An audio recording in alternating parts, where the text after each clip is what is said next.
I was watching Survivor the other day and they go spearfishing in the ocean, and a couple times they caught octopus, but then one day the octopus just grabbed the man's calf and wouldn't let go, and they had to wrestle that octopus off of that person's calf. So I guess I've got a new respect for octopus. They really kind of hang in there. They do not want to be eaten at all.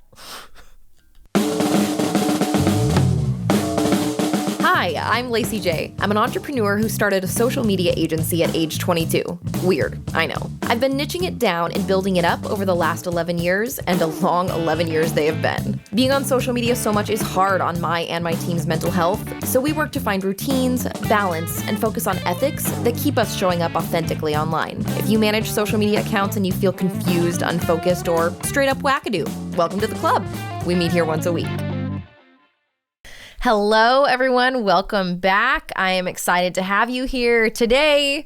It's a fun week because we get to complain about what's not working. Doesn't it feel so good to complain? I don't know. I'm such a positive, optimistic person, but complaining, it just feels good. So let's do a little bit of it together.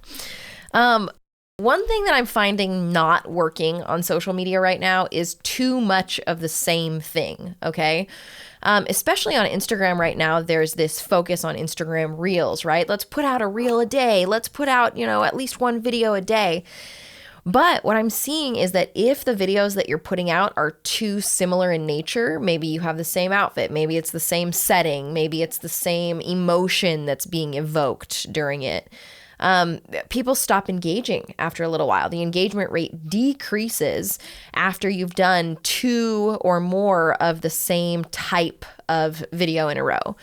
So in order to counteract that, I've been trying to just increase the number of sources that I'm getting my content from. So I'll do one video from, an interview that has my face, one video that has, maybe me doing an activity, one video that has is more casual in nature. So adding some variety is fixing that a bit, but the main thing to focus on is when you're creating content, especially if you're batch creating content, making sure that there's some variability, because if there's not, the engagement rate is going to consistently go down. The next thing that is really important that we need to talk about that's not working on social media is hopping on meme trends when you have no business being there, okay? These meme trends come and go. Sometimes they're inspired by something that happens in real life. Sometimes they just kind of come up on their own. There are some really important things you need to think about when you're picking whether or not you're going to choose to hop on a meme trend. Adrian at Spry and I worked on this content together, and I think it's very important. So a couple questions to ask yourself. One, are you a comedian? Are you funny? Because if you're not funny, you might actually end up better just sitting in the audience reading and laughing at memes than trying to create some yourself. There's nothing worse than a meme kind of flopping. So ask yourself, are you actually funny? If not, maybe you sit out this meme trend. Very important question. Do you know the original context of the meme? Who are the characters that are present on the image? What sparked it in the first place? If you don't know, don't do it. That's how you get yourself into trouble when you don't understand the context of a meme, but you try to jump in on it anyway. It'll end up not making sense, perhaps it'll be offensive, and it will not serve the overall purpose of you just having some funny trending content. Another question to ask yourself if you're deciding when to get on a meme trend is, has this meme been embraced by a niche group online that's not in line with your values, okay? Again, you must do a little bit of research before you choose to implement a meme on your own channels. What's the context of the meme? Who else is using it? Is there a group of people who are rallying behind this meme that are not in line with your values? You need to know either way. Another question, can you create and distribute a meme in a timely manner, okay? For memes to be funny and to work properly, you have to be able to put them out fast. If the meme trend is gone and then you're hopping on, it again does not serve the purpose of you being entertaining and funny and in line with what's trending. It actually shows that you're a little slow and you just don't want that, okay? So sometimes if you've got to get content approved by multiple layers of people, jumping on a meme trend isn't going to be a good idea. Okay, does it degrade or dehumanize a group of people? Come on. I highly doubt that your company's core values or your personal brand's core values include discrimination.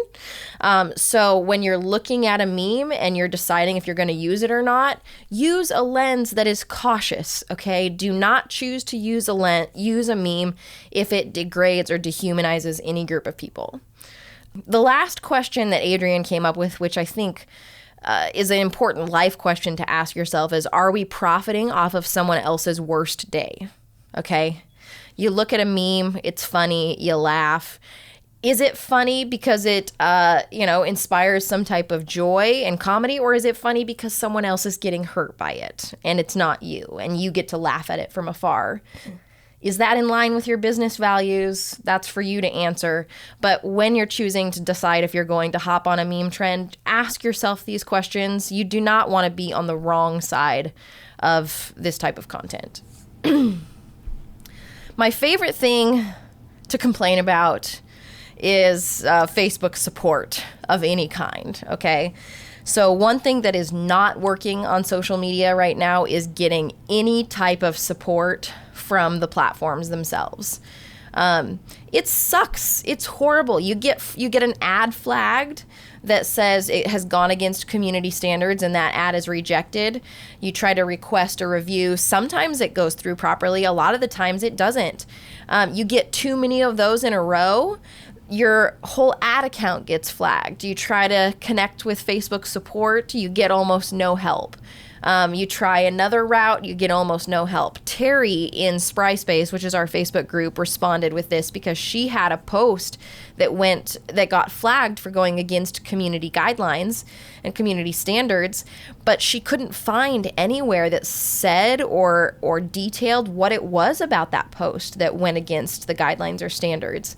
So how do you know how you can alter content and make it not get flagged the next time? You don't. The best way that I've found to work through this is through collaboration, talking to other creators who are experiencing something similar. Because without getting actual input from the platforms about what is getting flagged and what isn't getting flagged, we just have to find more data ourselves. So the more that we as social media managers talk to one another about the things that are getting flagged, each of those data points increases our understanding of what's going on. And it's the best option that we have to better understand how things are working. So if you end up getting flagged, if you end up getting an ad account disabled, Spry Space is a great place to talk about that, because we need a hub where we can talk about what's going on so that we can learn more and protect our accounts better in the future. Hey, if you're looking for ways to build your foundational social media strategy skills, we've got a course for that. I worked with Adrian Harvey, who's the lead digital strategist at Spry, has a master's in digital media, and has worked in digital marketing for over 10 years to create this course. The course is called Social Media on Purpose, and it takes all of the lessons we've learned over our combined 24 years in the industry and distills them down into bite-sized lessons for you to enjoy. If you're interested, check it out at thinkspry.com/courses. Also, we're kind of cute and funny if that's important to you. Okay, so before you head off and get back to work and focus a little bit more for the day, my closing thoughts for you are around rest. And when I say you, maybe I really mean me when I'm watching this back later. Somebody asked me the other day, what would I do if I could just snap my fingers right now and do anything and there would be no consequences? And I was surprised when my answer was I would take a week and I would just rest. Like, I would stay home. I don't want to go anywhere. I don't want to go do some big trip. I don't want to visit some big place. I would just stay home and rest and go to the water, go to the river every day. That's what I would choose to do if I could snap my fingers right now. And I think that's a little sad that it takes me having to say with no consequence at all, what would I do? And it would be rest. So what I'm saying to you and also to myself is we deserve rest. We deserve to be able to take time to not be productive. It's part of life. It's an important part of life. And I hope that as I continue to mature that I'll be able to take that in a little bit more too and make space and time and make rest a priority for myself. So I hope you can too. Have a good week and we'll see you next time. Bye. This Spry Space podcast is brought to you by Spry Social Media Marketing. Edited and produced by Chad Hinman and executive produced by Lacey J. Font.